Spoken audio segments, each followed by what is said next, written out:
오늘 바른 성문화를 위한 국민연합에서 바른 성문화 정착을 위한 법률체계 구축 방안 간담회를 갖게 됐습니다.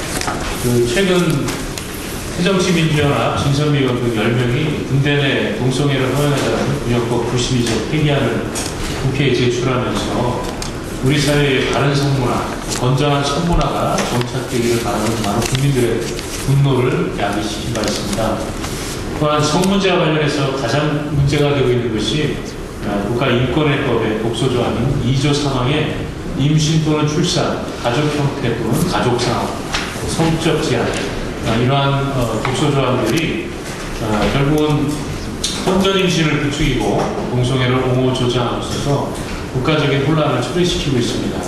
이런 때에 현재 우리나라에 제기하고 있는 간통이나 성폭력, 성매매, 청소년 원조교제, 스와핑, 수간, 동성애, 소아성애, 혼전임신, 불법 낙태, 불법 음란물 등 수많은 성문제가 복잡하게 얽혀서 많은 사회적 문제들을 야기시키고 있습니다. 그로 인해서 대한민국의 미래를 책임질 자라는 청소년들이 성에 대한 올바른 정체성을 확립하지 못하고 서구사회의 타락한 성문화를 무분별하게 받아들이는 안타까운 현실이 일어나고 있습니다. 이러한 때에 다른 성문화에 대한 국민연합에서는 우리나라의 성문제와 관련한 법률체계를 검토하고 바른 성문화 정착을 위한 법률체계 구축 방안 모색을 위한 간담회를 갖게 되었습니다. 참석해 주신 여러분께 감사드리고 취재에 와주신 언론에도 감사를 드립니다. 네, 반갑습니다. 저희들 단체에서 이렇게 마련한 간담회에 이렇게 참석해 주신 여러분들께 감사를 드립니다. 저희들이 이러한 간담회를 개최하게 된 이유는 현대 사회에 오면서 이 성적인 문제가 굉장히 문란하게 되고 전 세계적으로 지금 논란이 되고 있습니다. 특별히 이제 서구 사회는 경제적인 부흥을 이룬 후에 그 경제적인 부가 결국에는 쾌락을 추구하고 성적으로 문란하게 되는 그런 결과를 초래하고 있습니다. 그 중에 하나가 동성애라고 저는 생각합니다. 그래서 잘 알다시피 현대 문명에 의해서 온라인상의 인터넷상으로 여러 가지 동영상을 이렇게 나눌 수 있기 때문에 이 음란물이 전 세계적으로 유통이 되고 또 어린 나이, 청소년 때부터 음란물을 접하게 되고 또 성적으로 살아갈 소지가 굉장히 많습니다. 이런 상황에서 사실은 이 법기나 조례 같은 것이 굉장히 중요한 역할을 미칩니다. 그래서 우리가 우리 사회를 건전하게 지탱하기 위해서는 사실은 이 법이 바로 서 있어야만이 사회를 이렇게 타락하지 않고 방파제 역할을 할 수가 있습니다. 근데 안타깝게도 이제 서구 사회에서는 이 법까지도 자꾸 무너지고 있는 그런 현상을 보고 있습니다. 물론 이제 또 반면에 또 러시아 같은 데서는 이제 동성애 선정법을 만들어서 막는 현상도 있고, 그래서 전 세계적으로 이 성적인 문제에 대해서 찬반으로 나눠져서 어떻게 하면은 이 사회를 다른 사회로 만들려고 하는 그렇게 고민하시는 분들도 있고, 또 반면에 자꾸 세상을 이렇게 나쁜 방향으로 바꾸려고 하는 분들이 있는 상황입니다. 그래서 저희들이 이 간담회를 개최한 이유는 우리나라만은 바른 건전한 성문화를 가지는 국가로 만들기 위해서 저희들이 이런 논의를 시작하게 된 것입니다. 아시는 분 아시겠지만 얼마 전에 그 캘리포니아에서 법이 하나, 조례가 하나 만들어졌어요. 캘리포니아. 그게 뭐냐면은 법이 뭔가 하면은 트랜스젠더는 화장실, 샤워실, 탈의실을 사용할 수 있다. 그런 것이 초, 중, 고 학생들에게 수용이 되는 법이 만들어졌습니다. 그래서 이게 참 굉장히 큰 문제가 됩니다. 왜냐하면은 트랜스젠더라는 것은 자기가 스스로 남자지만 여자라고 생각합니다. 아무런 증거가 없습니다. 그러면 그냥 남자가 여자 화장실도 가고 탈의실도 가고 샤워실도 가고 그게 법이 통과가 됐어요. 그러니까 어떻게 보면 청소년들이 더 유혹을 받고 또 이렇게 보면은 문란하게 된 그런 것들이 만들어집니다. 그런데 그런 것들이 법으로 만들어지고 있기 때문에 이러한 것이 우리나라에서 일어나지 않아야 된다고 생각합니다. 그래서 그러한 것을 막는 좀 체계적인 법률적인 논의를 우리가 하려고 이런 자리를 마련했습니다. 그래서 가능하시는 우리 발제하신 분과 또 토론하시는 분들이 함께해서 우리나라만은 안전한 성문화를 가질 수 있도록 법과 조례가 만들어지고 또 바른 교육이 이루어질 수 있도록 그런 것들을 이 자리에서 논의해 주시면 감사드리겠습니다. 감사합니다. 감사합니다. 이어서 기조 발표를 정승훈 변호사님, 국내 선관련 법률적 논의와 관련 법률 보차를 듣도록 하겠습니다. 네, 금방 소개받은 경수근 변호사입니다.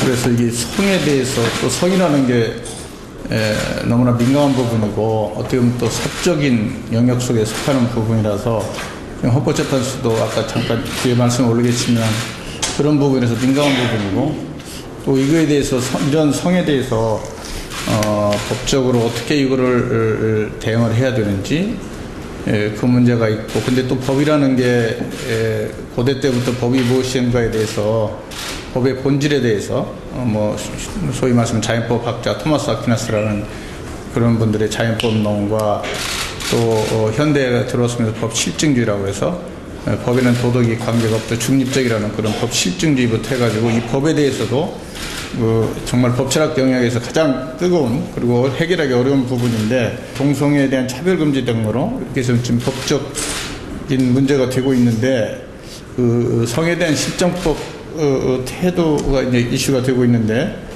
그렇게 이슈가 되고 있는 반면에 제가 가문인지 모르겠는데 이 성에 대해서 법률 전문가들이 그 실정법 태도에 대해서 어떻게 해야 된다는지 이런 연구는 많이 안 되어 있는 것 같습니다. 반면에 그 페미니스트라는 여자분들, 여성분들은 이거에 대해서 상당히 논의도 많이 돼 있고 그러는 것 같습니다. 바른 성문화를 정착하는 데서 법이 어떤 태도를 취해야 되고 어떻게 규율해야 되고 또 어떻게 체계화해야 되는지 상당히 좀 솔직히 말씀드리면 너무나 방대한 문제고 또 까다로운 문제고 어려운 문제 같습니다. 그런데 제가 오늘 여기 말씀 올리는 거는 제가 어떤 이런 개인적인 깊은 견해를 갖고 있는 것도 아니고 전문 지식도 갖고 있는 것도 아니고 단지 오늘 이걸 통해서 앞으로 바른 성문화를 위해서 법의 태도라는 법을 어떻게 할 건지 이거에 대해서 서로 논의할 수 있는 그런 계기의 장을 만든다는 의미에서 그냥 제 말씀을 올리고자 합니다. 그런 점에서 이해를 해주시면 감사하겠습니다.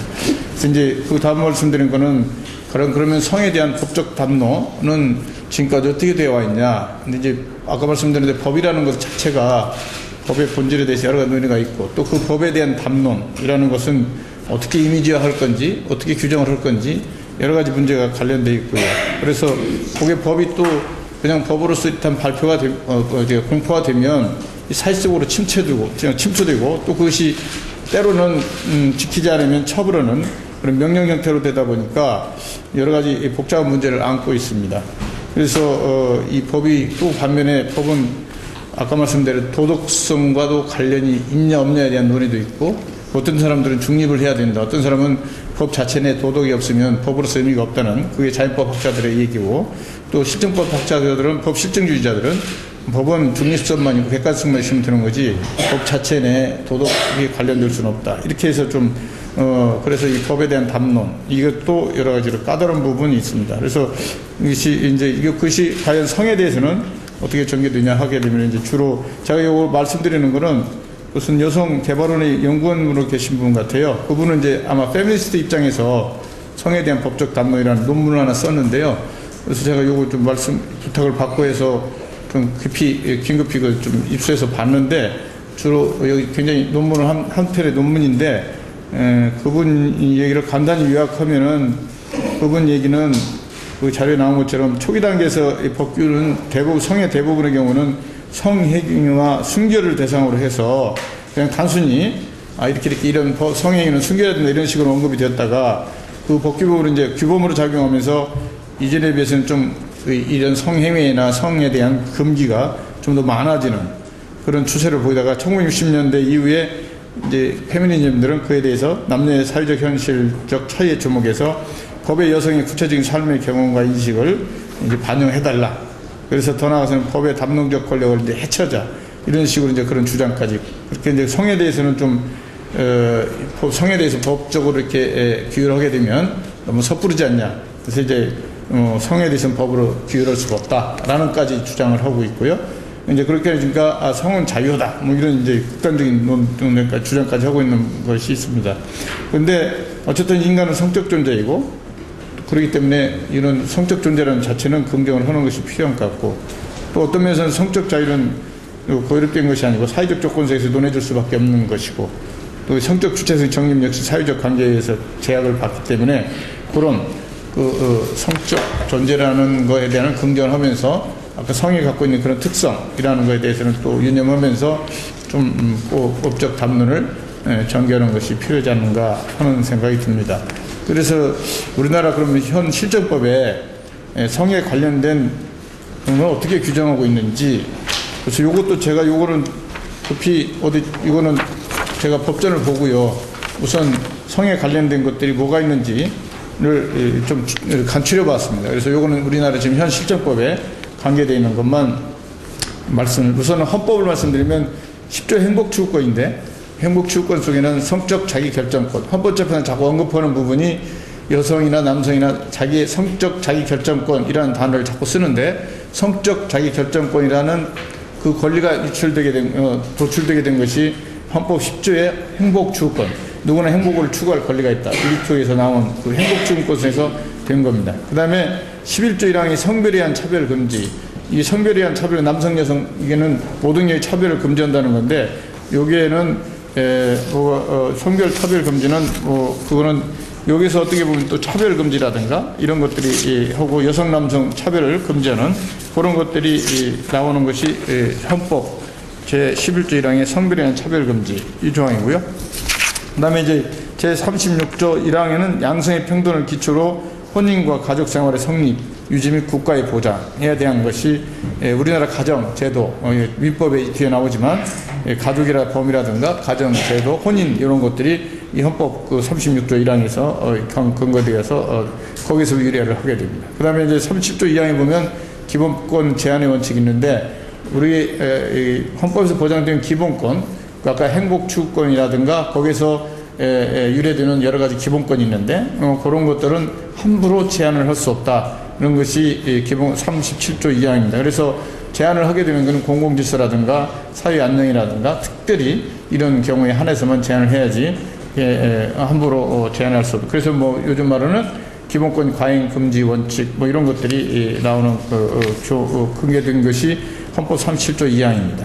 그다음에 민법은 우리나라 이제 친족법이라고 하기도 하고 그렇게 가족법이라도 부르긴 하는데 가족법 확장에 따라서 조금 다르게 부르는데 어쨌든 민법 779조에 가면은 가족의 범위, 가족은 누구냐 배우자 친족이네 이렇게 돼 있고요. 그다음에 781조에 보면 자아의 성은 아버지의 성을 원칙을 따르되 예외적인 경우에 어머니 성이라든가 다른 성을 따르게 돼 있고 그다음에 가족의 본에 대해서 그다음에 800조 내지 814조 보면 약혼, 결혼, 혼인, 그 다음에 이혼, 이런 것들에 규정을 두고 있습니다. 그 다음에 형법에 가서 넘어가 보면 우리가 잘 아는 지금 문제가 되어 있는 뜨거운 감자가 되어 있는 핫 이슈가 되고 있는 241조 간통죄. 아마 간통죄는 일본에도 없고요.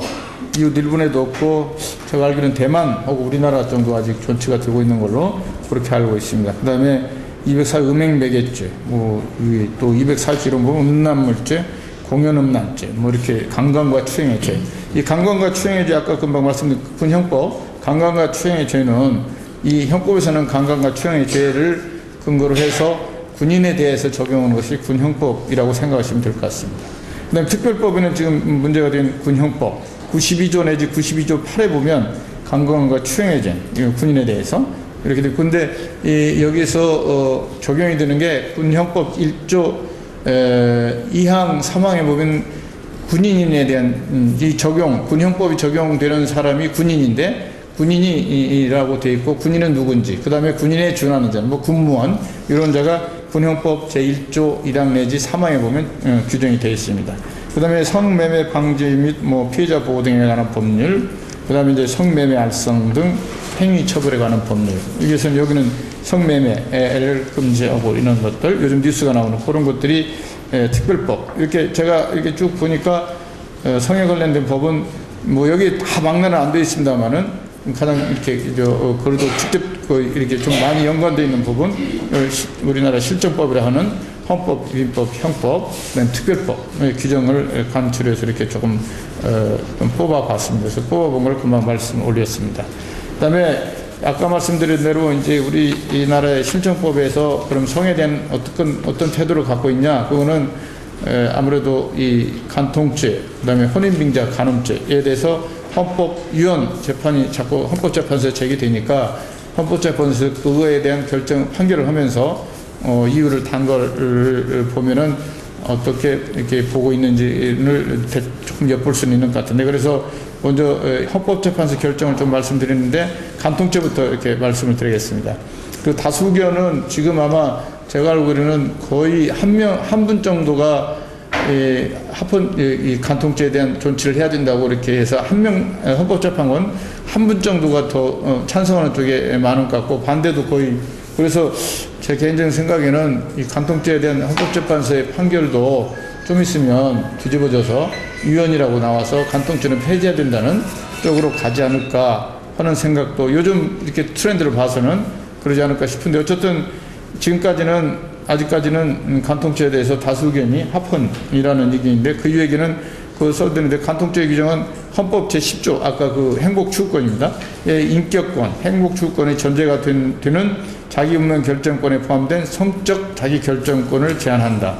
그러니까 간통죄 자체도 성적 자기결정권을 제한하는 건 맞는데, 그렇지만은 선량한 성도덕과 일부 일처주의 혼인제도의 유지 및 가족생활의 보장을 위하여서나 부부간의 성적 성실 의무의 수호를 위해서, 그리고 간통으로 야기되는 사회적 해악의 사전 예방을 위해서 간통 행위를 규제하는 것은 불가피하고, 그러한 행위를 한 자를 2년 이하 징역에 처하는 것, 이거는 성적 자기결정권에 대한 필요 최소한의 제한으로서 자유와 권리의 본질의 내용을 침해하는 건 아니다. 이 뒷부분 아까 헌법 제37조 2항 기본권 제한의 원칙에 적용되냐 안 되냐, 이게 위반되냐 안 되냐, 그걸 한꺼번에 판단하는 부분인데, 그래서 금방 말씀드린 다수 의견인 합헌 의견은 아직 이 간통죄 자체는 자유롭게 자기가 성행위를 상대방을 정해서 할 수 있는 그런 기본권을 제한하는 건 사실이지만, 금방 말씀드린 대로 여러 가지 가족제도라든가 이런 거 비춰봐서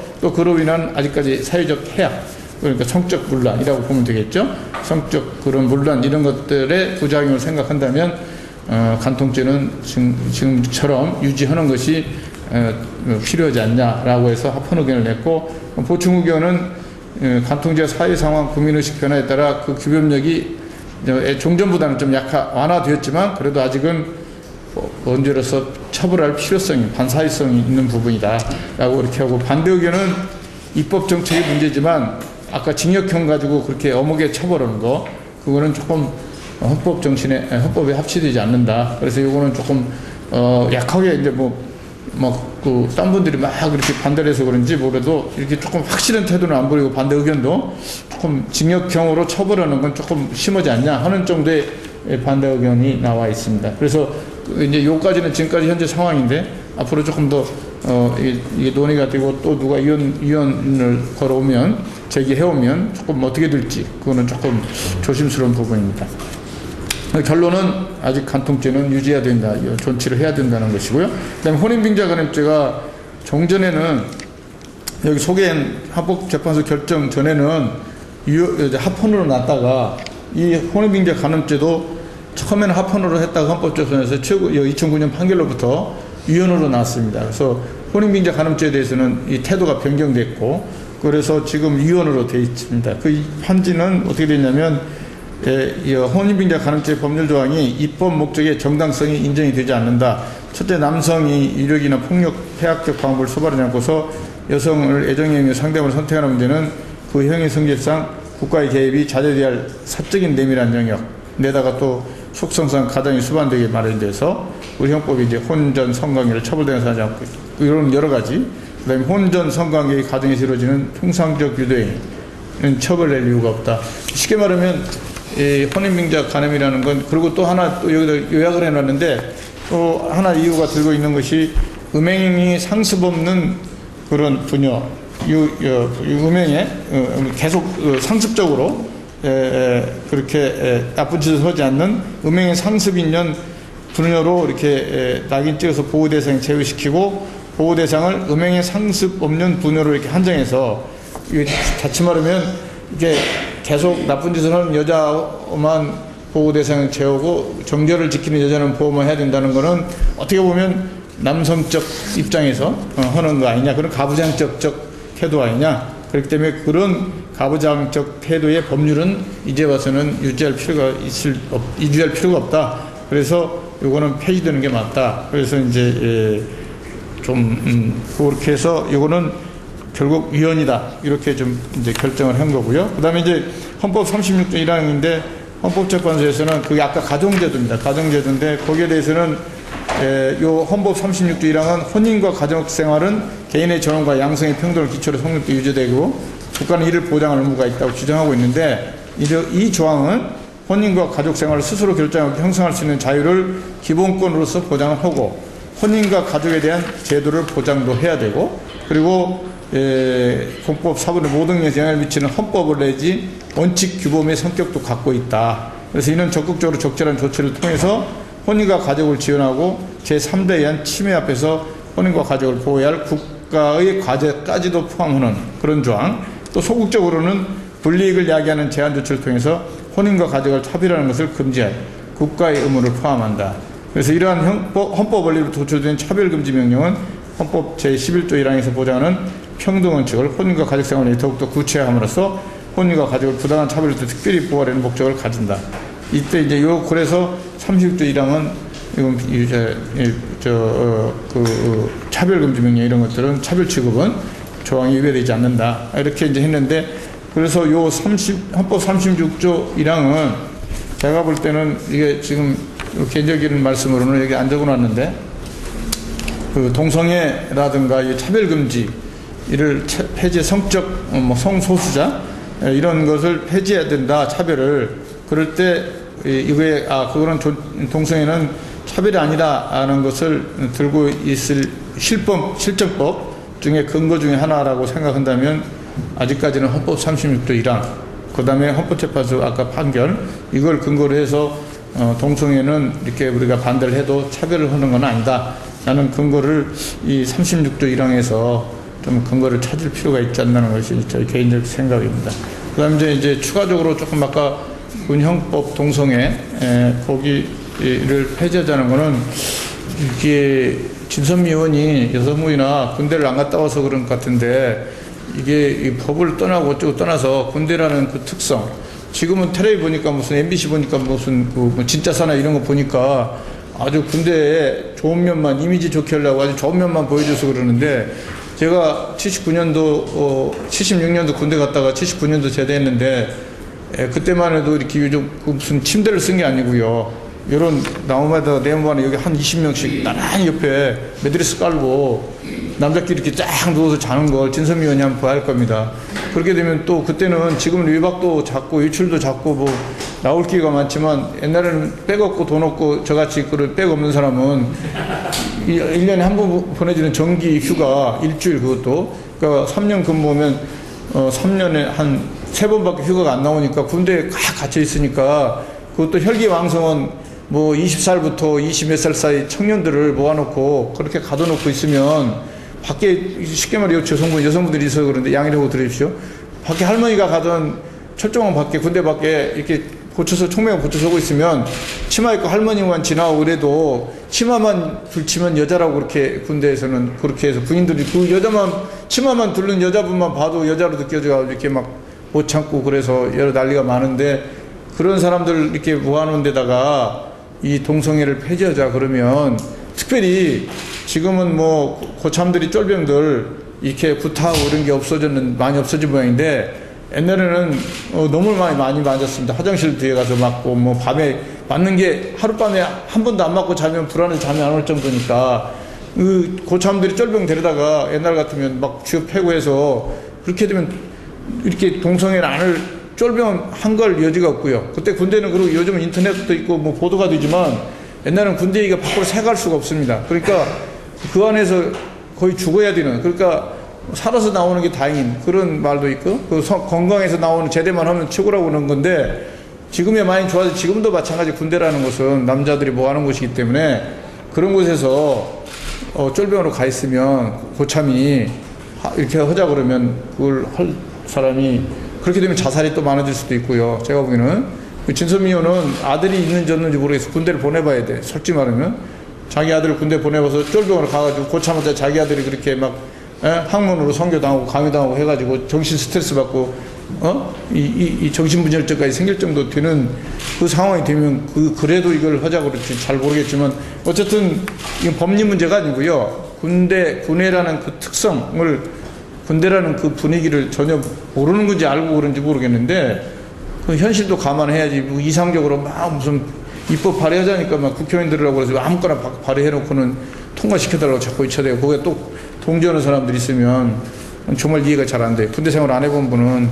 이게 정말 자식, 남자들 갖고 있는 부모들 입장에서 보면, 특별히 쫄병들은 가면 어떻게 될지 그걸 잘 생각해야 할 것 같습니다. 어쨌든 말씀이 세서 죄송하지만, 어쨌든 그 부분에 대해서는 조금 제가 조금 말이 안 되는 소리를 할 것 같아서 말씀을 드렸고요. 어쨌든 여기는 조금 어려운 부분인데 앞으로 말씀을 뵙겠습니다. 그래서 제가 말씀드린 건 아까도 말씀드렸지만, 제가 무슨 여기 전문 지식 갖고 말씀드린 건 아니고 그냥 이런 정도 소개를 올리고, 요걸 가지고 앞으로 기련평 교수님이랑 바른 성문화랑 건강 성문화 이런 데서 좀 더, 혹은 저희 법률가들도 이게 조금 연구를 해야 할 텐데 쉽지는 않습니다. 안에서 조금 그런 점이, 어려운 점이 있다는 걸 말씀드리고 제 말씀 맺도록 하겠습니다. 감사합니다. 들어주셔서.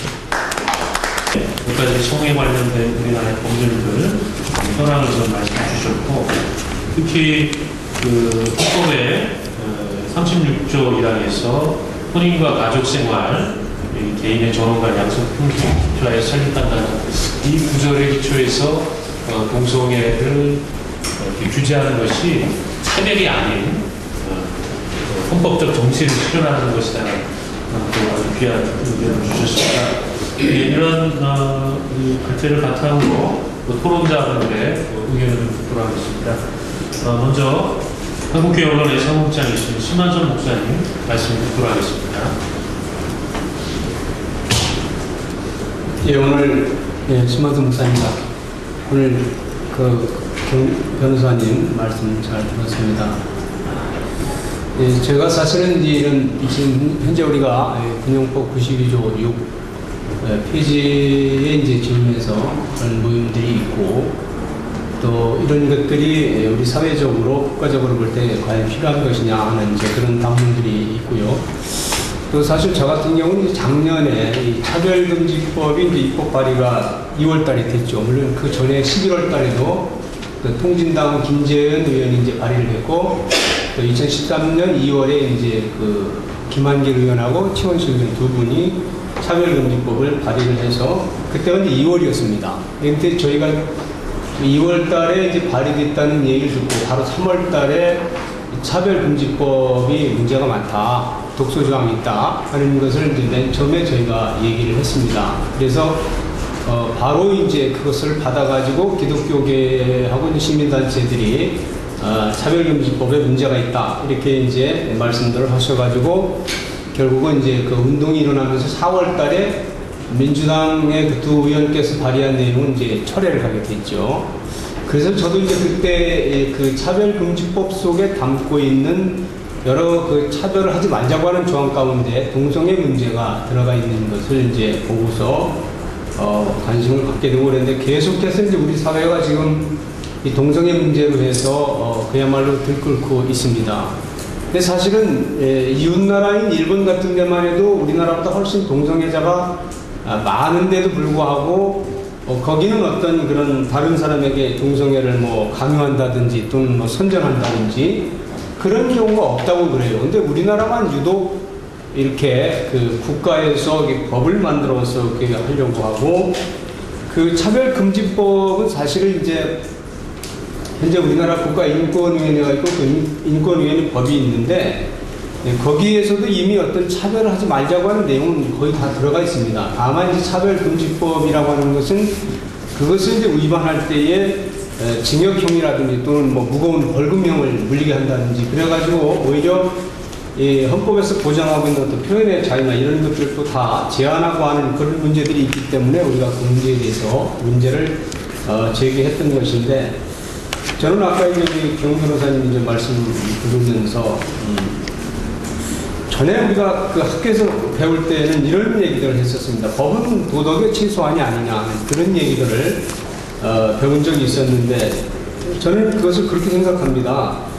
어떤 법 이전에 인간의 어떤 그 삶의 가치와 이 질서를 중시하는 것이 필요한데 물론 이제 어떤 성이라고 하는 것은 개인의 그런 사생활의 어떤 영역이면서도 동시에 어떤 우리 국가나 또는 이런 국민들이나 이런 그런 어떤 그런 우리가 가지고 있는 그런 공동체 속에서 우리가 지켜야 할 최소한의 어떤 가치나 질서 같은 것은 우리가 중시하고 이것을 지켜나가는 노력을 해야 되지 않겠는가 하는 그런 것이 이제 필요하다고 하는 그런 생각이 들었고요. 그래서 그런 면에 있어서는 오히려 우리가 지금 뭐 동성애 문제는 사실은 시민들도 또는 학부모들도 반대운동에 참여하고 계시지만은 사실 기독교가 제일 많이 하고 있는 게 사실이죠. 그래서 이런 것들을 좀 우리가 어떤 바로 좀 가르칠 수 있는 뭐 법으로 만들어서 무슨 제한을 하고 또는 뭐 그것이 어떤 또 어떤 그런 인신적인 그런 어떤 이게 뭐 가둔다든지 하는 그런 문제들 이전에 좀 그런 것들을 우리가 좀 운동 차원에서 좀 하는 것이 좋지 않은가 이런 생각들을 갖게 되고요. 그 다음에 또 한 가지는 이 동성애를 이제 그분들은 이제 소위 우리가 성소수자다 이렇게 이제 말씀을 하시면서 얘기하는데 사실 성소수자라고 하는 것은 동성애뿐만이 아니라 굉장히 다양한 형태의 그런 성적인 그 성향들을 가지고 있습니다. 그런데 이제 이게 과연 동성애라고 하는 것이 어떤 사람과 사람 사이에 맺어지는 그런 어떤 관계로 끝나는 것이 아니라 지금 외국에 같은 경우에 보면은 덴마크나 독일 같은 데는 동물과의 성매매를 알선하는 일까지 지금 벌어지고 있다고 합니다. 근데 그것은 처음에 이제 동성애로부터 시작이 된 거죠. 그러다가 결국에는 이제 그런 수간, 그러니까 사람과 동물과의 어떤 성관계, 지금은 이제 동물을 학대하면서까지 인간의 어떤 성적 그런 욕망의 도구로 이렇게 매매가 되는 그런 상황까지 되고 있는데 그러면 우리나라에서도 이런 동성애를 받아들였을 때에 어디까지 동성애 문제가 갈 것이냐 하는 것은 정말 지금 그런 서구에 먼저 받아들인 나라들의 사례를 놓고 볼 때 정말 이것은 사람이라고 볼 수 없는 인간 이하의 그런 모습들까지 발전할 수 있지 않은가 하는 그런 것들을 우려하지 않을 수가 없게 된다는 거죠. 그래서 이런 것들을 좀 우리가 어떤 법으로 규정하고 또 법으로 어떤 제한하는 것보다도 어떤 국민들의 그런 우리 전체 공동체, 시민 공동체 이것을 건전하게 만들어가는 데 있어서 서로가 기여하고 이것을 운동 차원에서 좀 만들어갈 필요는 없지 않을까 이런 생각들을 해보게 됐습니다. 일본 동성애가 더 많은데 분위기가 이렇게 옹호하는 분위기가 아니고 우리나라는 후가 적응되고 옹호하는 이런 조장하는 분위기가 일어나서 색다르다는 말씀 주셨는데 그 말씀이 참 충격입니다. 전 세계적인 트렌드라고 계속 저희가 주입하다시피 이렇게 듣고 있는데 일본의 경우는 또 다가가네요. 아마 전 세계적인 반영이라고 하는 것이 일부 동성애를 옹호하는 사람들의 일방적인 주장이 아닐까 그런 생각을 가지면서 이 부분도 한번 짚고 넘어가는 게 필요할 것 같습니다. 그리고 가족 공동체를 지켜야 할 최소한의 조치가 바로 이 성에 대한 가장 기본이 된다는 말씀 주셨습니다. 굉장히 공감을 하고 가족 공동체가 해체되는 그러한 성문화는 바람직하지 않다는 취지의 말씀 주셨습니다. 이어서 건강사회를 위한 국민연대 한유관 사무총장님께서 말씀 주시겠습니다. 네, 먼저 초청해 주시는 거 감사하고요. 제가 이번 자리에 한 두세 번 그 경험이 있는데 패널을 이렇게 질문을 하고 막 톤을 받고 왔다 갔다 할 줄 알았더니 쭉 말씀이 끝나서 이 날카로운 질문을 지금 해야 되나 그런 생각이 드는데 오늘 긴장을 제가 이제 패널이니까 긴장을 해서 그런지 짧은 시간에 공부를 너무 많이 했어요. 너무 감사하고요. 가령 헌법 10조에 행복추구권에 대해서 성적 자기결정권이 나온다. 이 말을 제가 어떻게 적용시켰냐면 청소년들 중에서 섹스에 자유를 달라고 외치는 청소년들이 생겨나거든요. 아, 얘네가 법으로 요걸 들고 나오는구나. 그런 걸 좀 알았고요. 11조에 종교 성별의 차별금지법은 작년에 차별금지법 때 잘 알았는데 그거고 좀 이따 질문할 건데 이 36조가 우리는 양성평등에 기초해서 오늘 배운 건 아까 세세하게 차별을 결혼한 부부에게 차별적인 혜택을 줄지라도 그것은 차별이 아니라 그것은 괜찮은 거다라고 아까 말씀하신 그런 요지에 보고 법적인 제가 확신 얻어서 너무 기쁜데요. 얼떨결에 뛰어들었지만 갈수록 사명의식을 느낀 게 뭐냐면 알면 알수록 소위 말하는 이 동성애, 특징 동성애 옹호주의자들이 거짓말들이 너무 많이 보이기 때문에 그거에 대해서 좋게 말하면 분노고 야 대한민국 가족이 몰락되겠구나, 가족이 해체되겠구나 이런 걱정들. 그 다음에 두 번째는 무엇보다도 아까 말했지만 청소년들에게 너무나 안 좋은 영향을 미치는구나. 이 시민운동을 하는 사람으로서 다른 건 잘 모르겠어요. 정치권은 모르겠고 이런 것들이 학교, 이런 법들이 학생인권 조례라든지 주민자치조례라든지 법을 제가 왔는데 쭉 재보니까 군형법도 있고 생활동반자법도 만든다 그러고 국가인권법, 차별금지법, 주민자치인권법, 학생인권 조례 아주 줄줄이 나오는 것 같아요. 근데 이런 법들을 다 바꿔버리니까 저는 요새 내 아들한테 처음에는 사업가가 돼서 돈 많이 벌어서 좋은 일에 써라 되게 가르치다가 또 이왕이면 의사가 되는 게 좋겠지 하다 요새는 너무 무조건 법을 해야 돼. 법이 나라에서 지어진 끝이야. 그러니까 법하라고 지금 강조를 하고 있어요. 너무 이렇게 반가운데 첫 번째 질문은 뭐냐면요. 저 질문하면서 시간 되면 끊어주셔요. 몇 가지 질문인데 이 결혼 제도가 헌법 개정에 의한 건지 헌법 해석에 의한 문제인지를 좀 알고 싶습니다. 그러니까 우리가 알고 있는 것은 헌법 36조가 개정되지 않는 한 동성 결혼은 안 된다. 이게 우리의 상식이거든요. 근데 상대 진영이라고 해야 되나? 국제 동성 연구소장들은 헌법을 바꾸지 않아도 이거는 위헌적으로 가면 된다. 이렇게 해석을 한단 말이에요. 김종광도 목표점이 저 그거라고 보거든요. 그걸 얘기해 주시겠는데 여기 이제 여러분 왔으니까 걔네 진영 왜 거짓말이냐면 토론회 가보면 걔네 이렇게 얘기합니다. 왜 동성 결혼이 필요하냐? 이렇게 딱 한 가지요. 걔네 감성파리의 최고점이 뭐냐면 이렇게 합니다. 우리 동성인데 30년 동안 같이 살았습니다. 아파요. 병원에 가니까 이 사람이 보호자가 없어서 사인도 못 해줘요.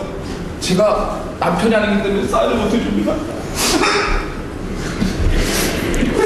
이렇게 다 해요. 그래서 우리를 결혼에 인정해주세요. 이게 그들이 말하는 감성파리의 최고점입니다. 처음엔 저도 이거 정말 불쌍한데 정말 법적인 제도가 있구나. 그럼 결혼으로 저걸 해결해 줘야 되나. 저도 되게 고민을 많이 했는데 딱 바꿔 생각하면 이게 말도 안 되는 얘기예요. 왜냐면 내 옆집 할머니가 있어요. 할머니가 내가 어릴 때까지 30년 동안 같이 살았어요. 할머니 자식도 돌보지 않아요. 내가 옆에 할머니 있는데 할머니가 갑자기 쓰러졌어. 그래서 할머니를 내가 병원에 데리고 왔어요. 제가요 할머니 너무 잘하는데 보호자 사인이 필요 없대. 그럼 제가 할머니하고 결혼을 해야 돼요? 무슨 의미인지 알겠죠?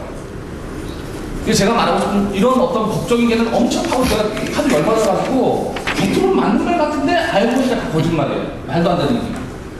그래서 제가 첫 번째 질문은 뭐냐면 여러 가지 있었지만 정말 그들이 주장한 대로 김종광 씨가 주장한 대로 그들의 그 뒤에는 변호사들이 주장한 대로 이 동성 결혼이라는 것이 위헌의 요소가 있어서 헌법의 해석의 차이인지 아니면 정말 헌법을 우리가 개헌을 해서 개헌 문제인지 이거를 좀 법적인 조문을 잠깐 받고 싶습니다. 맞습니다. 네, 조금 어려운 문제인데 그 보면 아까 36조 헌법이요. 1항을 보면 혼인과 가족 생활은 개인의 존엄도 있지만 양성의 평등입니다. 그래서 양성이라는 건 남성 여성, 그러니까 남성 여성의 평등을 기초로, 그러니까 남성 여성이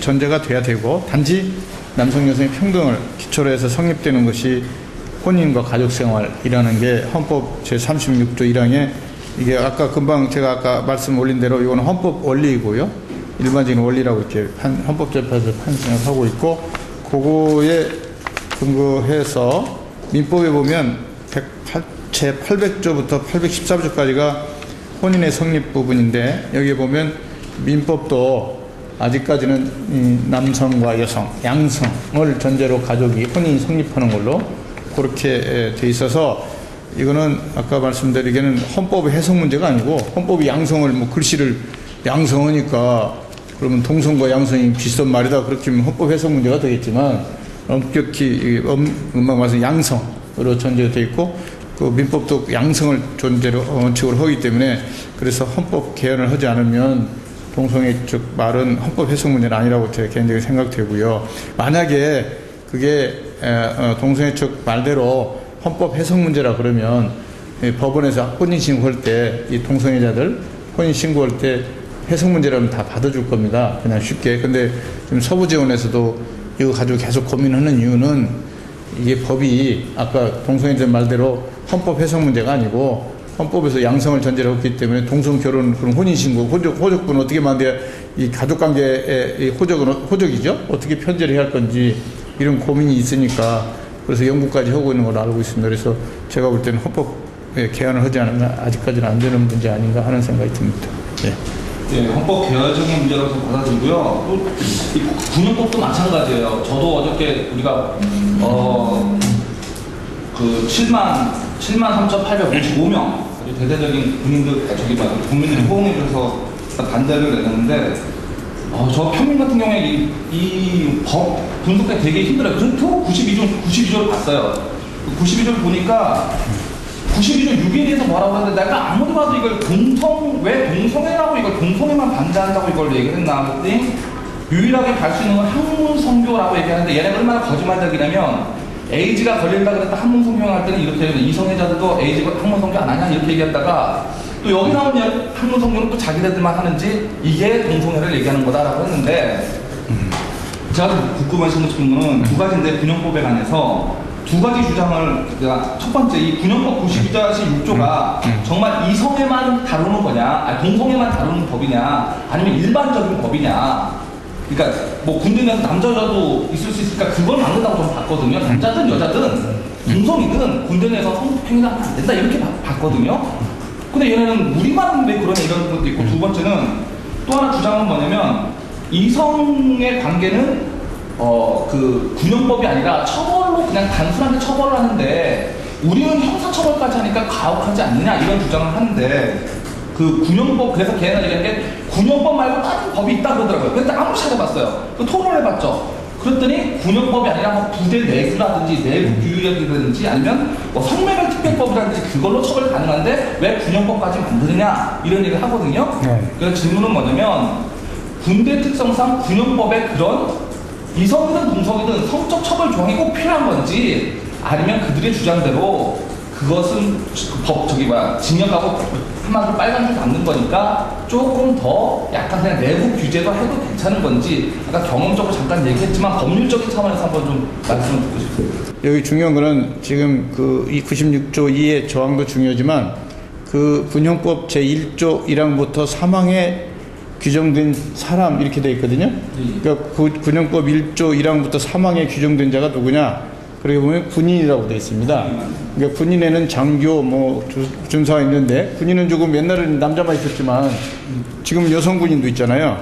그래서 그 군형법 1조 1항부터 3항에 보면 남성 군인에 대해서만 이렇게 학문성교한 사람 처벌한다, 아니면 거꾸로 여성 군인에 대해서만 여성 군인 한 경우 처벌한다, 이렇게 나눠서 규정한 게 아니고 제1조 1항부터 3항에 규정된 군인에 대해서 하기 때문에, 아까 금방 말씀 이게 꼭 동성애자만 얘기되는 게 아니고, 그 1조 1항부터 3항 속에는 군인은 여성 군인도 있고 남성 군인도 있으니까, 여성에 대해 남성이 이 주체를 누구라고 하질 않았어요. 남성인지 여성인지. 그러니까 군인이 다른 이성에도 해석상은 제가 보기에는 동성애라 한정되는 것 같지는 않고요. 그 다음에 이 군용법 취지를 보면 아까 제가 말씀드린 것처럼 동성애자만 염두에 뒀을 것보다는 군대라는 특성상 같이 공동생활을 하기 때문에 이런 함부로, 예컨대 여기 조문에는 그런 게 없습니다만은, 예컨대 상관이 밑에 부하한테 아니면 고참이 쫄병한테 이런 것들의 특성상 그것 때문에 이런 게 벌어질 수 있기 때문에 이 규정을 둬서 처벌하지 않나 그런 생각이 들고요. 그 다음에 내규 이런 거는 쉽게 말하면 그 헌법의 죄형 법정주의 때문에 어떤 사람을 죄를 범해서 그 죄에 대해서 처벌하기 위해서는 헌법 원리상 헌법 규정상 법으로 명확히 규정을 하고 규정된 바에 따라서 처벌하게 돼 있지. 그것이 바로 뭐냐? 그게 군형법입니다. 그러니까 내규라는 거는 군형법이 아니고 군대 내에서 자기들 내부적으로 하기 위해서 하는 것에 불과하기 때문에 그런 내규 가지고 이런 동성애를 처벌하거나 할 수는 없는 것이 이 헌법의 원리입니다. 홍영태 비준도비교회 목사님께서 말씀을 해주시겠습니다.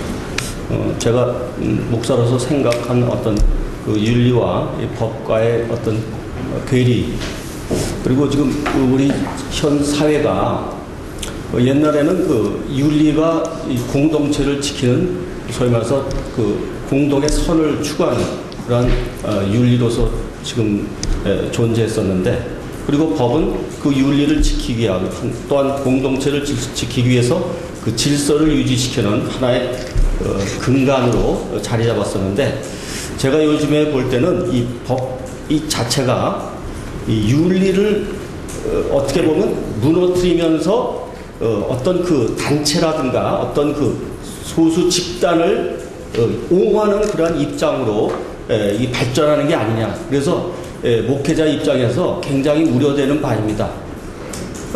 이 사회가 이 법이 어떤 개인이나 단체를 옹호하는 입장으로 간다면 그것은 사실은 법으로서의 존재 가치가 상실된 거나 다름없다 보여집니다.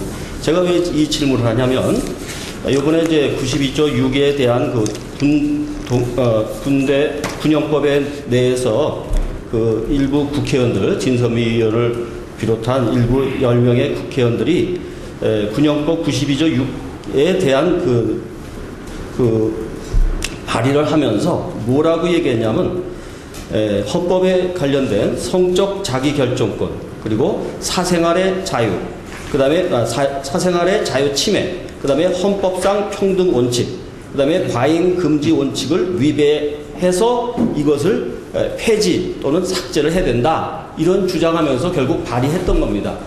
그럼 과연 이 주장이, 과연 그들의 주장이 이 우리가 생각하는 그 윤리와 그리고 군대 내의 특성상 군대의 군기와 그리고 사기를, 그리고 또 그 전력을 강화해야 되는 입장에서 어떻게 이러한 법안이 발의될 수 있는가라는 것을 볼 때, 이것은 마치 국가는 따로 있고 개인들과 어떤 단체가 따로 있는 그러한 느낌이 들 수밖에 없다.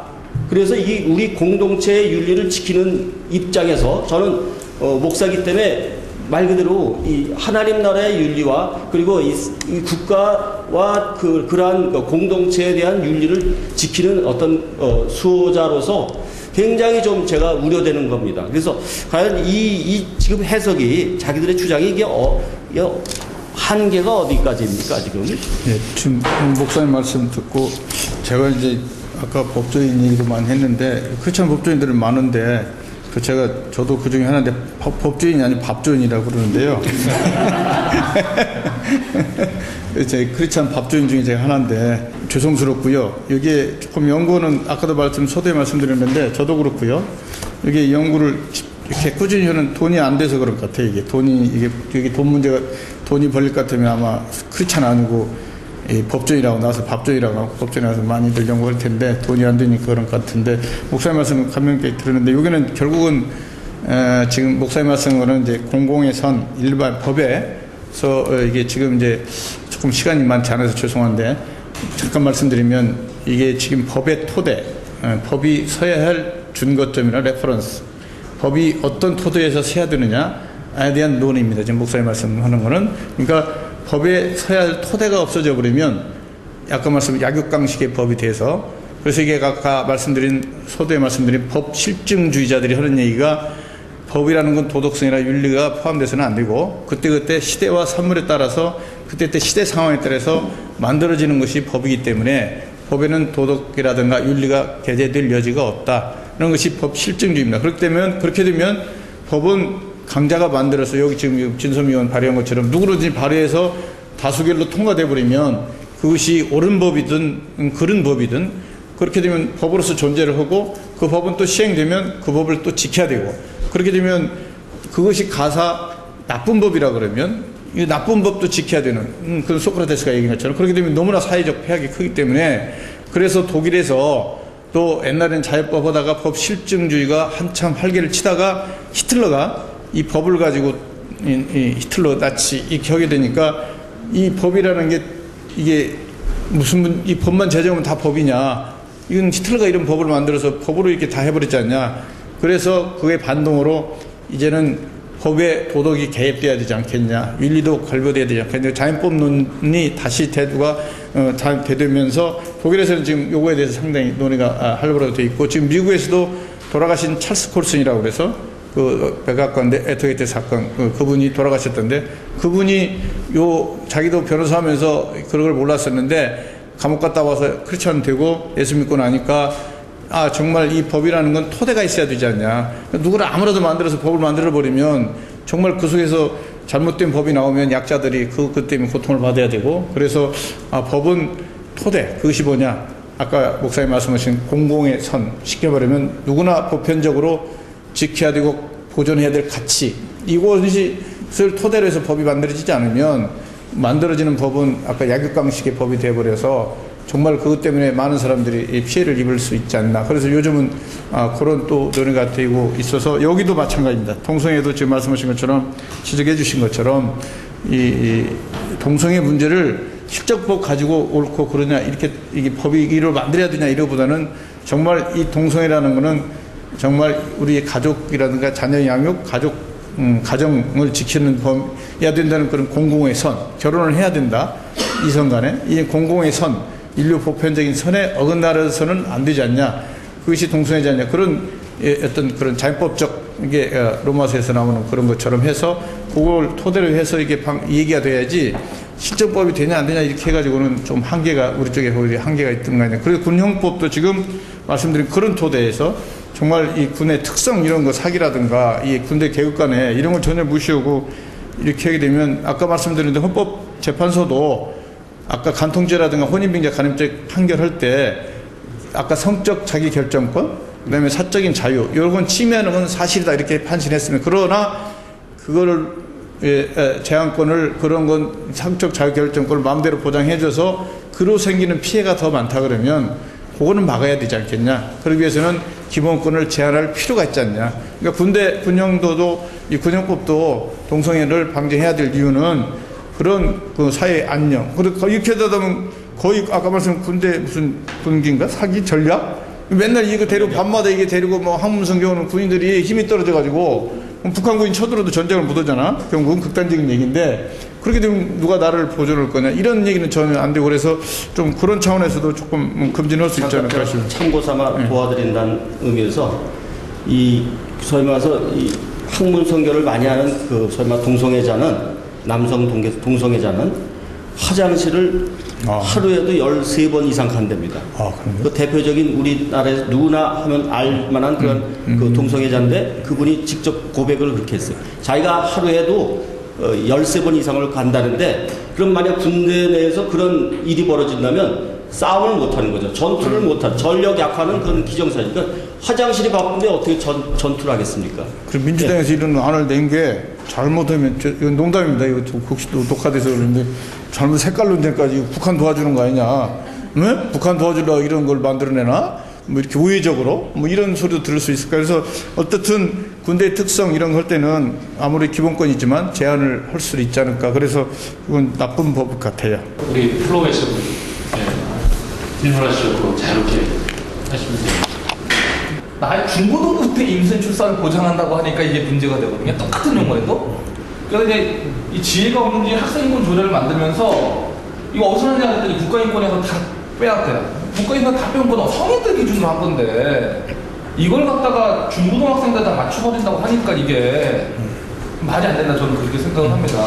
그래서 그런 제도적 법적 장치가 뭐 나이의 어떤 그런 구분이 뭐 청소년 보호법 같은 것도 있긴 하지만 그런 것들이 고려가 되나요? 법적으로 이렇게 만들 때? 아니 지금 그 국가인권의 법, 그다음에 그 차별금지법 발의안 이런 데는 그렇게 뭐 나이 연령 제한을 두지 않고 마치 모든 국민은 이렇게 돼 있어서 이제 아까 학생인권 조례 거기에도 보면 그냥 미혼모 조장 뭐 보호해야 된다 그렇게 되니까 어떻게 보면 학생들, 여고생들, 여중생들 뭐 아무리 애 낳아도 된다는 식으로 이렇게 잘못하면 미혼모를 조장하는 뭐 그거는 또 자기 딸이 그렇게 되면 국회의원들이나 그 시의원들 한번 물어보세요. 자기 딸이 중학생인데 딴 남자 만나가지고 눈 맞아가지고 뭐 배 이렇게 불러갖고 다니면 아유 너 보호해야 된다 이렇게 할지 남 얘기니까 그렇게 쉽게 우리 국회의원들이나 시의원들은 자기 자식이 관련돼 손자 관련돼 있으면 그렇게 절대 얘기 안 할 것 같아. 남 얘기니까 그렇게 쉽게 얘기하는 것 같아요. 제가 보기에는 조금 그건 제가 정연령 제한은 없는 걸로 알고 있는데 그건 필요할 것 같기는 하죠. 말씀드리죠. 차별금지법에서 여러 가지 이제 제가 김한길 의원이 이제 발의했던 내용을 살펴보니까 차별을 하지 말자고 하는 것이 31가지 조항이 있더라고요. 그 내용에 보니까. 그러니까 그 31가지 조항 가운데 보면은 대부분 우리가 수긍할 수 있는 그런 부분들이 있어요. 이제 한 5가지 정도만 이제 독소 조항이 있고.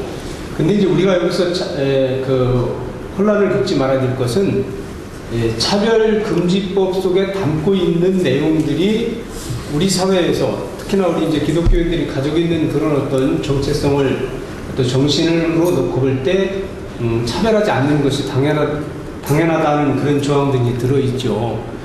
근데 사실은 이제 그것만 바라보자면은 왜 이게 좋은 내용도 들어가 있는데 굳이 이것을 우리가 반대하느냐 이렇게 생각할 수 있거든요. 근데 그것은 착각입니다. 왜냐면은 기존에 지금 우리 이제 한총장님도 말씀하시는 것처럼 이제 어떤 직장 내의 그런 여성들 출산이나 임신한 여성을 이제 이렇게 어떤 보호하고 이렇게 할 수 있는 그런 것들을 하는 것은 이미 우리나라 법에 다 돼 있습니다. 뭐 노동법이라든지 근로기준법이라든지 또는 청소년들을 보호하는 것은 청소년 보호법이라든지 다 되어 있습니다. 그러니까 우리나라 법이 없는 것이 아니라 기존에 있는 법으로 얼마든지 말하자면 커버할 수 있는 부분인데 이게 새로운 어떤 법을 만들어 가지고 거기에 핵심은 처벌 중심이거든요. 그러니까 뭐 이를테면 이제 그 목사님이 교회에서 동성애는 성경에 보니까 죄입니다 이렇게 말씀하시면은 차별금지법에 저촉을 받아가지고 그래서 뭐 3천만 원 이하의 벌금이라든지 2년 이하의 징역이라든지 이런 법을 제정하는 자체가 사실은 문제가 되고 그렇기 때문에 이 차별금지법 자체가 사실은 우리가 받아들일 수 없는 부분이 있고요. 그 다음에는 지금 영국이나 이런 그 서구에서는 영국이 2010년부터 이제 우리가 소위 말하는 차별금지법을 이제 시행하고 있는데 그런데 그런 나라는 약 한 40년에서 60년을 이 차별금지에 대한 것에 대해 고민을 했습니다.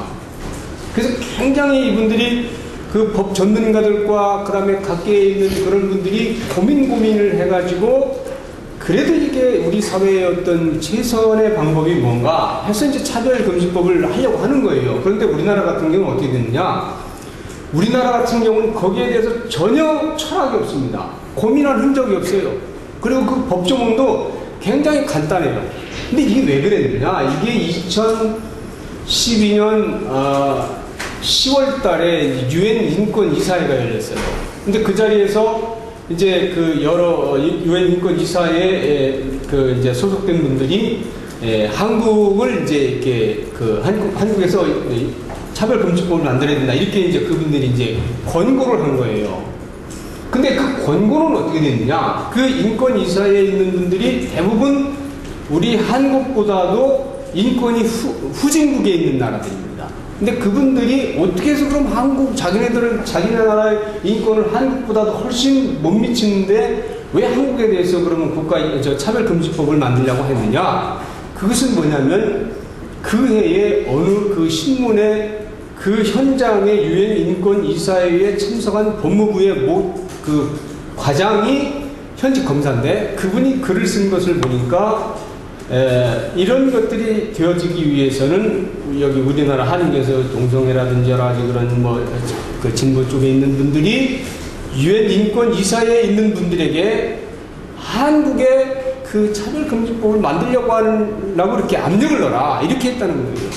그러니까 거기로 가서 그렇게 하니까 그 사람들은 별 생각 없이 한국도 차별금지법을 만들어야 된다. 그러니까 그게 이제 그 사람들이 얘기하니까 유엔 인권 이사회에서 이게 통과가 돼서 그래서 유엔에서도 한국의 차별금지법을 만들려고 이렇게 권장을 했다. 이렇게 해가지고 이제 좋아하는 거예요. 그러면서 이제 바로 10월 말에 유엔 인권 이사회가 끝나고 나서 바로 그 다음 11월 달에 통진당의 김재현 의원이 국가인권입법하고 비슷한 내용을 가지고 차별금지법을 최초로 발의한 거예요.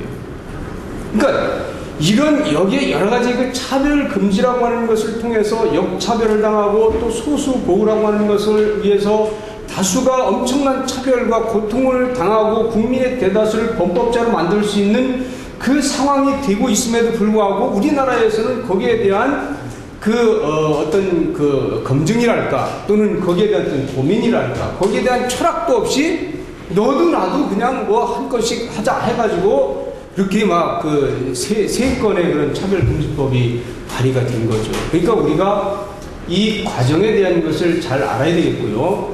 그 다음에 지금 그렇기 때문에 우리나라에서 차별금지법은 오히려 그게 만들어진다면 우리나라에 큰 혼란이 올 수밖에 없다 하는 것입니다. 그러니까 우리가 지금 여기에서 차별금지법 속에 좋은 내용도 담고 있다 하는 그런 것은 우리 스스로 그 생각조차 버려야 됩니다. 이미 그런 청소년층, 근로자계층 또는 여성을 보호할 수 있는 법은 얼마든지 현행 우리가 가지고 있는 법으로도 그들을 보호할 수 있고 지켜낼 수 있다. 그렇지 않습니까, 변호사님? 네. 그래서 그런 것들을 우리가 먼저 좀 잘 이해를 하시고, 그 다음에 이 동성애 관련된 문제도 결국은 이게, 과연 성소수자를 보호한다고 하는 명목으로 만들어져야 된다면, 그로 인하여서 우리 사회가 가져야 할 여러 가지 혼란과 가치의 전도, 이런 것들에 대한 것도 우리가 생각을 해야 되고, 아까 경 변호사님도 말씀하셨지만은 이게 정말 어떤 실증주의자들에 의해서 시대적 산물로 해서 이렇게 함부로 해서 법을 만들었을 때 오히려 거기에서 오는 해악은 더 클 수밖에 없다는 그런 우려가 있는 것입니다. 이상입니다. 아까 이제 일반적으로 법과 도덕을 분리하자는 그런 사조가 서구 사회에 있습니다. 그게 이제 결국은 간통죄라든지 이걸 자꾸 없애는 방향으로 갔는데 사실은 다행히 우리나라는 이 간통죄가 아직 남아 있습니다. 그게 참 감사한 일인데 예전에 그 국회에서 국회의원이 간통죄 폐지를 발의를 했어요. 발의를 했는데 그때 제가 참 보면서 놀란 게 국회의원이 간통죄를 폐지하자고 발의를 했는데 그거를 굉장히 많은 사람들이 반대를 했습니다. 특히 젊은 애들이. 그러니까 왜 그렇게 젊은 애들이 간통죄 폐지를 반대했는가 하니까 간통죄의 피해자들이 이렇게 많이 생겼구나 우리나라에. 그러니까 간통죄로 인해서 수많은 가정이 이렇게 해체가 되고 그로 인해서 청소년들이 실제로 자기가 피해를 입었기 때문에 그 간통죄 폐지를 절대 해서는 안 된다는 것을 하는 것을 제가 보았어요. 그래서 참 그런 것을 보면서 이 성문화에 대한 법을 잘못 만들게 되면은 1차적인 피해가 청소년들이 있다는 것들은 많이 느낍니다. 그래서 동성애뿐만 아니라 모든 이 법 체제를 우리가 건전하게 만들어야 되는 것은 사실은 기성세대는 별 영향을 안 받습니다. 새로 어떤 법이 만들어지더라도 자기 주관대로 이렇게 살아갈 수 있지만 1차적인 영향을 받고 1차적인 피해자가 청소년들입니다. 다음 세대입니다. 그래서 우리가 다음 세대를 위하여 이 틀을 잘 만들어 놓는 것이 굉장히 중요하다고 생각해요. 우리 동성애뿐만 아니라 음란물에 대한 거라든지 지금 어떻게 보면 우리나라에 굉장히 많은 다양한 문제들이 생기고 있어요. 정적인 문제가. 그래서 좀 어떻게 보면은 이제 건전한 윤리관을 안 가진 그런 법조인들은 그냥 자유를 강조하면서 혹은 인권을 강조하면서 이렇게 나가는데 그렇지 않고 아까 말했던 대로 우리가 윤리도덕 또 어떤 기본적인 사회 질서를 강조하시는 그런 법조인들이 많이 나올 수 있도록 또 그분들이 나왔을 때 우리가 잘 후원을 해주고 하는 그런 것을 해서 가능하면 우리나라에 이제 현재 잘 만들어져 있는 법이 무너지지 않도록 우리가 또 해야 되고, 또 가능하면 더 좋은 법들이 만들어질 수 있도록 그런 운동을 우리가 사실은 이 바른선문화위원 국민연합이라는 이 단체 이름이 말하듯이 우리가 동성애뿐만 아니라 정말 우리나라의 바른선문화를 정착하기 위한 그 시민단체로서 우리가 좀 발전이 돼야 되겠다. 그리고 아까 말씀드린 것처럼 그 중에 하나가 법을 지키는 일을 우리가 해야 되겠다. 이것을 제가 좀 말씀드리고 싶습니다. 사회자가 아닌 지금 이제 참여자의 한 사람으로 좀 의견을 좀 드리고 싶은데요. 이 국가가 이 법에 대한 이 성에 대한 부분을 체계적으로 연구하는 그런 고민하는 기구가 없는 것 같습니다. 그러니까 각종 이렇게 산재되어 있는 그런 법 체계 안에서 물론 청소년 관련해서는요 굉장히 성윤리가 엄격합니다. 그래서 뭐 이 청소년과 관련해서 진행되는 뭐 음란물 뭐 조금 이렇게 좀 벗은 그런 그림만 나와도 뭐 그런 거 어떻게 교과서에다 올리냐고 하면서 난리가 납니다. 근데 반면에 또 다른 곳에서는 또 굉장히 성이 관대합니다. 국가가 정책을 집행하는 데 있어서 기준이 들쑥날쑥한 거죠. 국가가 잣대를 하나 가지고 성에 대해서 이렇게 형평성을 가져야 되는데 어느 부분은 관대하고 어느 부분은 지나치게 또 엄하고 이 국가가 이 혼란에 스스로 빠져 있고 그러다 보니까 국민들도 혼란에 빠져 있는 것 같습니다. 그런 의미에서 바른선문화를 위한 국민연합이 국가가 올바른 성윤리 문화에 대한 기준들을 마련해라. 그걸 우리 모든 국민들이 마음을 모아서 뭐 100% 될 수 없겠지만 그래도 건전한 그런 윤리의식 가진 그런 국민들이 다수의 의견이 담겨진 어떤 성 관련 어떤 지침 어떤 그런 것들이 있어야 되지 않을까.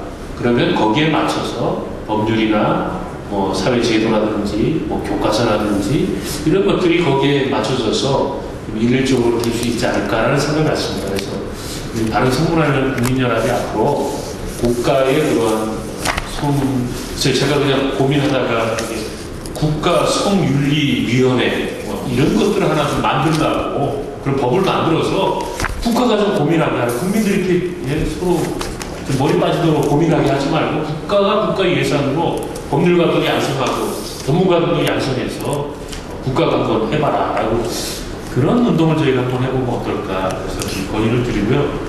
두 번째로 이거는 이제 기존에 제가 지금 이제 중독 분야에서 좀 제가 계속 주장을 하고 있는 부분입니다. 제가 중독예방 시민연대라고 또 대표를 만드는데요. 한 7, 8년 전부터 도박 중독 때문에 시작했다가 뭐 알코올 중독, 뭐 마약, 게임 이렇게 하다가 최근에는 동성애가 두드러지면서 이제 성중독에 대해서 고민을 저희들이 하고 있습니다. 근데 보니까 그 전에 그 여학생 이렇게 뭐 죽여가지고 어디다가 숨겨놨던 사건 굉장히 컸어요. 그 법인들을 보니까 성중독자들이 많더라. 예. 그래서 거기서 저희가 느낀 것이 국가가 성중독을 치유하기 위한 고민들이 또 없었더라고요. 그래서 이 성중독을 치유하기 위한 국가에 관련된 법이 필요하지 않을까. 도박 쪽에는 지금 그 사행산업통합감독위원회법이라고 해가지고 총리실 산하에 위원회가 있습니다. 그러면 그 위원회에서 우리나라의 도박과 관련된 모든 것을 다 연구하고 또 정책을 세워나가고 또 이제 도박 중독자를 치료하기 위해서 돈이 모자라니까 국가가 예산을 내기도 하다가 요즘에는 강원랜드나 마사회 이런 도박 때문에 돈 버는 회사들한테 순수익의 0.5%를 의무적으로 내도록 그렇게 해서 올해부터 약 100, 그러니까 작년부터 해서 200억씩 기금이 조성이 되어 있습니다. 그래서 이제 그 비용을 가지고 도박 중독자들을 치료하고 또 학생들에게 예방교육도 하고 하는데 이 성중독도 굉장한 사회적 폐해가 큰데